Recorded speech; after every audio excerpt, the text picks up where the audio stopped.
Coucou tout le monde, j'espère que vous allez bien. Alors aujourd'hui je viens vous présenter ma routine cheveux, mais aussi mes astuces pour renforcer vos cheveux, pour favoriser la pousse des cheveux et aussi pour qu'ils soient plus brillants. Donc c'est parti, je vous montre tout ça tout de suite.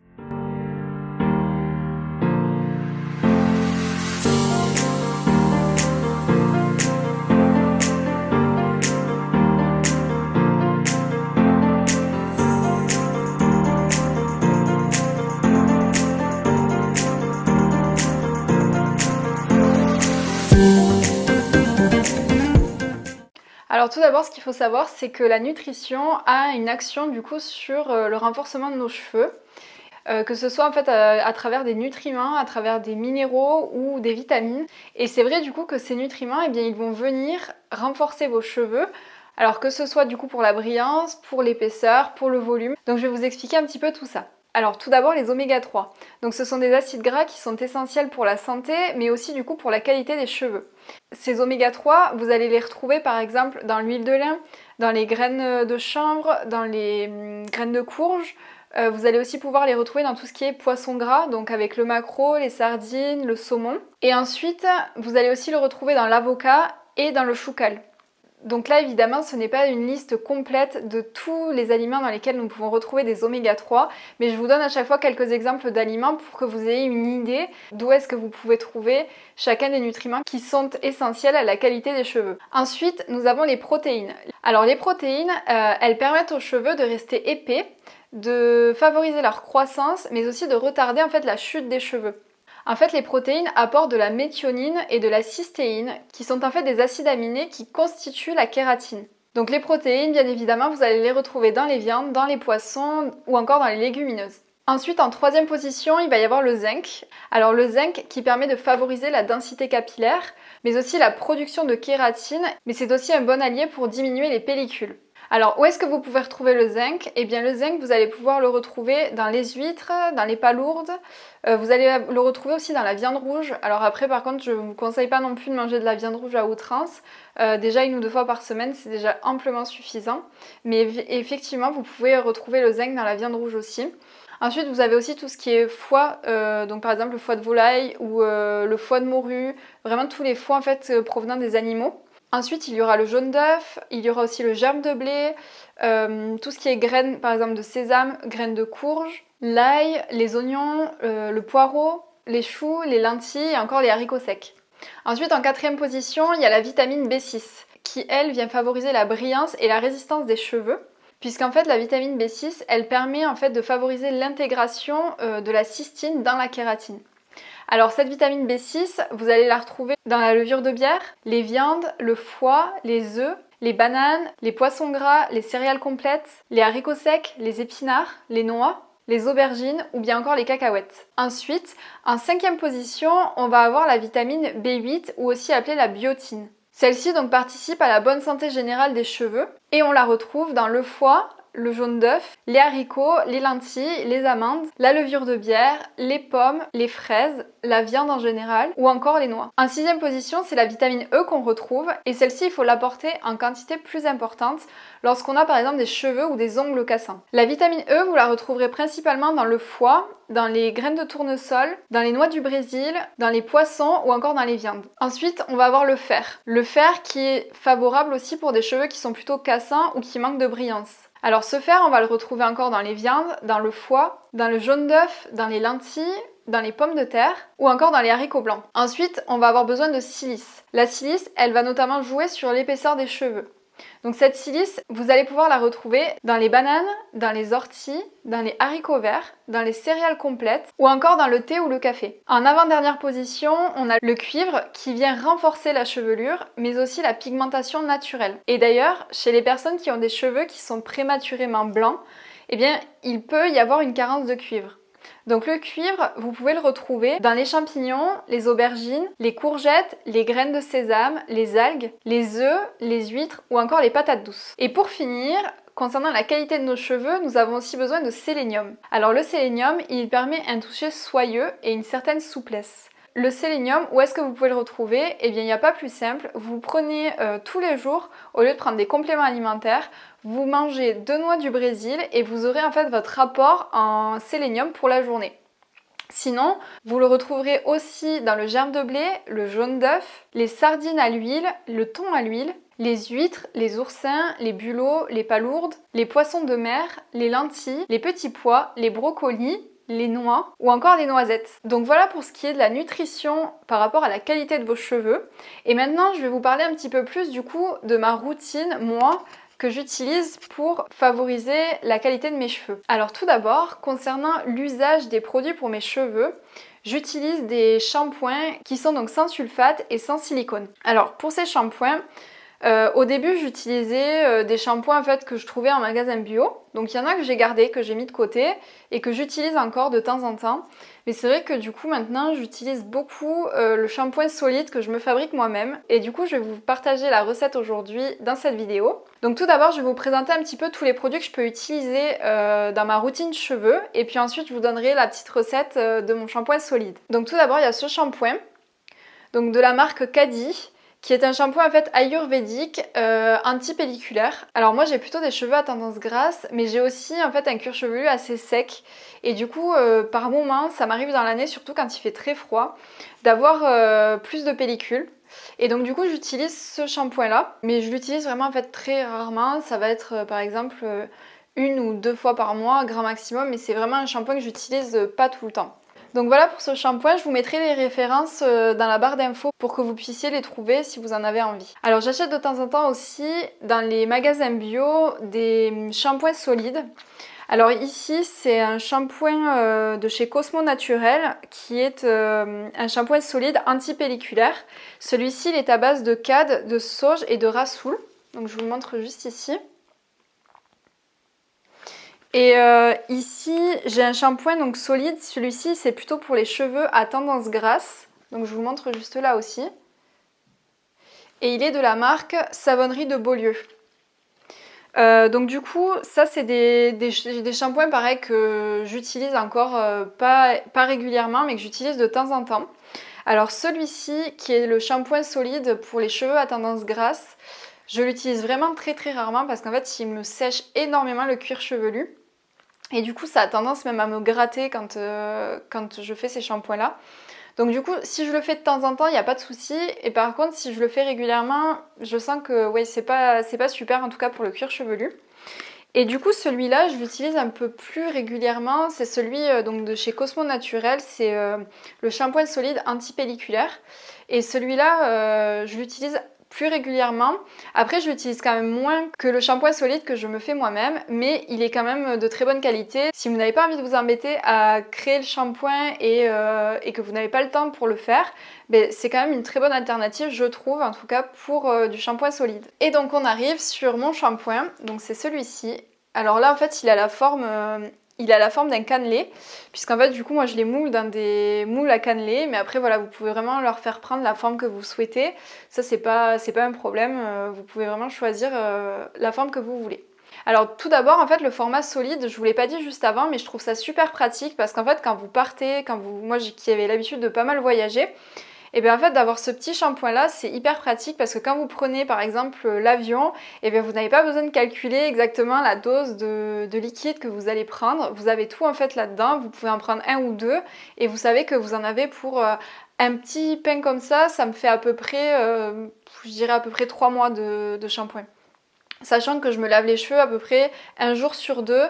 J'essaye d'étaler des fois un jour sur trois, mais c'est vrai que du coup c'est quand j'ai envie vraiment d'avoir les cheveux propres, je le fais un jour sur deux. Si je vois que le troisième jour, je peux m'en passer, je peux les attacher, etc., ben à ce moment-là, je les attache et j'attends le troisième jour pour pouvoir me relaver les cheveux. Donc voilà pour la petite idée pratique. Et sinon, du coup, donc moi je le fais avec de la poudre de shikakai et de la poudre de cidre.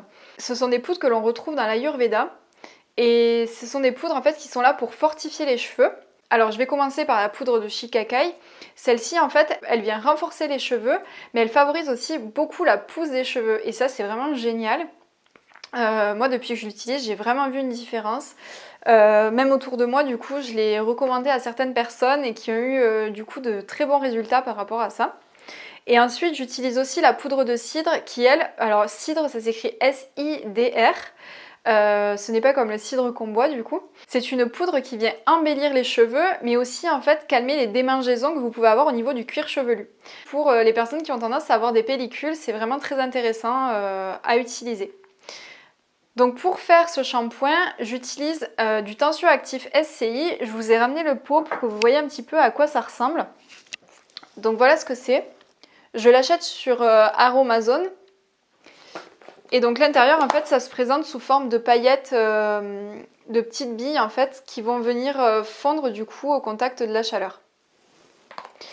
Donc en fait, j'utilise pour un petit savon comme celui-là, j'utilise 60 g de tensioactif SCI, auquel j'ajoute 10 g d'eau. Donc en fait, pour préparer ce shampoing, il vous faut faire un bain-marie. Donc lorsque vous avez votre bain-marie, vous avez votre bol donc où il n'y a pas d'eau à l'intérieur. Vous pouvez verser vos 60 g de tensioactif et y rajouter 10 g d'eau. Vous pouvez mélanger et en fait avec la chaleur, le tensioactif va se dissoudre dans l'eau. Une fois que ça se sera fait, vous pouvez y ajouter 20 g d'huile végétale. Alors l'huile végétale, en fait, vous pouvez la choisir en fonction de votre type de cheveux. Moi, j'utilise de l'huile végétale de noisette, qui est du coup pour les cheveux qui ont plutôt tendance à graisser facilement. Après, vous pouvez utiliser par exemple l'huile de jojoba. Si vous voulez par exemple régulariser le sébum et les pointes sèches, ça peut être intéressant. Vous avez aussi par exemple l'huile de brocoli qui permet du coup aux personnes qui ont des cheveux qui frisent un petit peu et qui veulent lisser leurs cheveux de justement venir lisser les cheveux. Et donc voilà, vous avez vraiment une possibilité immense du coup. Et selon votre type de cheveux, vous allez vraiment pouvoir choisir l'huile qui vous convient. Et ça, je vous recommande du coup d'aller chercher un petit peu sur internet. Ou si vous avez des questions, vous pouvez aussi venir me les poser, il n'y a aucun problème. Une fois que vous avez mis ces 20 g d'huile végétale, que vous les avez ajoutés donc à votre préparation, vous continuez de mélanger. Et lorsque le mélange est homogène, vous allez pouvoir ajouter 10 g de poudre. Alors moi ici j'utilise de la poudre de shikakai et de la poudre de cidre, mais vous pouvez très bien utiliser juste de la poudre de shikakai ou juste de la poudre de cidre ou n'importe quelle autre poudre qui sera en fait favorable à vos cheveux. Donc là moi au total c'est 10 g. Donc ici, moi, je fais 5 g de shikakai et je fais 5 g de cidre.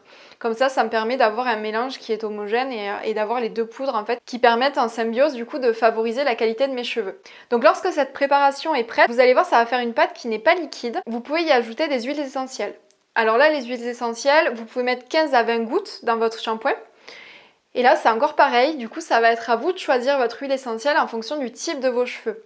Moi, par exemple, j'aime bien mettre de la menthe poivrée, puisque la menthe poivrée, elle va venir favoriser la pousse des cheveux. J'aime aussi parfois mettre du tea tree, puisque celui-ci, il est favorable pour les cheveux gras. Et puis après, voilà, vous pouvez vraiment choisir l'huile essentielle qui vous correspond le mieux. Donc une fois que vous avez fini votre petite préparation, d'ailleurs au passage, petite astuce, je vous recommande plutôt d'utiliser une spatule ou une cuillère plutôt qu'un fouet, parce que vous allez voir comme la pâte est épaisse, ça a tendance plutôt à se mettre à l'intérieur du fouet si vous utilisez celui-ci. Et donc lorsque vous avez terminé cette préparation, il vous suffit uniquement de la verser dans un moule. Donc là moi ici j'utilise les moules à cannelé. Après vous pouvez utiliser vraiment n'importe quel moule. Il se fait beaucoup de moules aussi maintenant exprès pour les savons, mais voilà, c'est pas vraiment essentiel. Si vous avez des moules, des petits moules à gâteau, voilà, moi j'utilise des moules à cannelé, ça peut être vraiment ce que vous souhaitez. Et au niveau de la quantité, voilà, ça fait, pour vous donner un ordre d'idée, vous voyez à peu près un cannelé, la taille que ça fait. C'est à peu près cette quantité-là que vous aurez dans votre shampoing. Donc voilà pour le shampoing solide que j'utilise en majeure partie et qui me permet d'avoir des cheveux qui sont beaucoup plus souples et brillants.